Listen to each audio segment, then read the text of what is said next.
The central idea in the book is that human beings are anti-fragile. That is, kids might look fragile, but actually the evolutionary design is for us to go out, fall down a few times, then we learn how to stand up. We reach for something, it drops, we learn how, we're built to learn by trial and error, where kids seek out risk.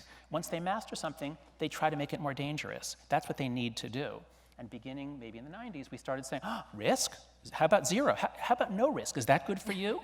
And so we basically deprived them of the ability to develop their normal abilities as an autonomous human being.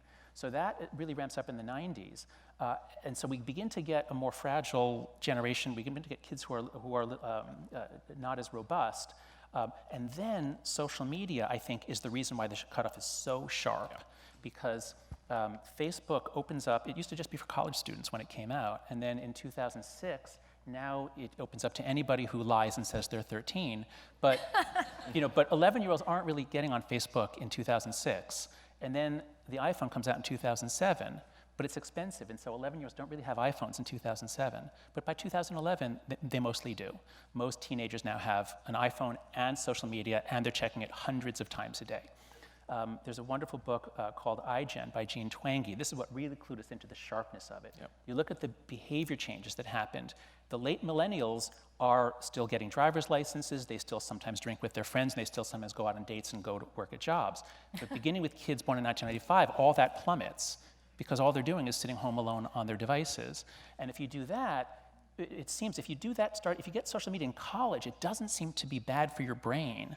But if you get it at age 11, 12, or 13, now your brain is just beginning to develop, and your parents let you have your device at night, so you're sitting there and somebody just commented on something you said, and you're trying to go to sleep, but you're worried about it. And so if you imagine 11 to 13-year-olds bathed in stress hormones and not sleeping year after year, suddenly when they show up in college in September of 2013, it's like from out of nowhere. Yeah, it did line up extraordinarily well when we were looking into it. And I think of social media, John and I think of social media as something that really sped up two different factors.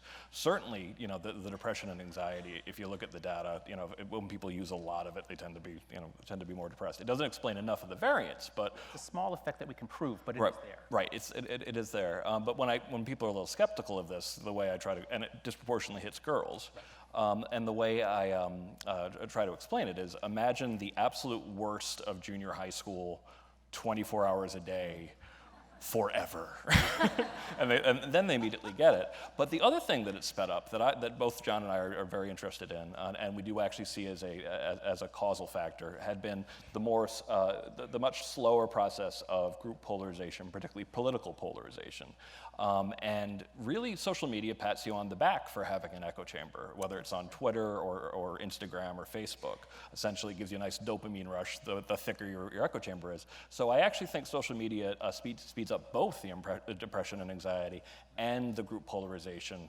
So a lot of trends, one trend that was actually working was relatively quick, sped up like crazy as soon as we had social media. Yeah.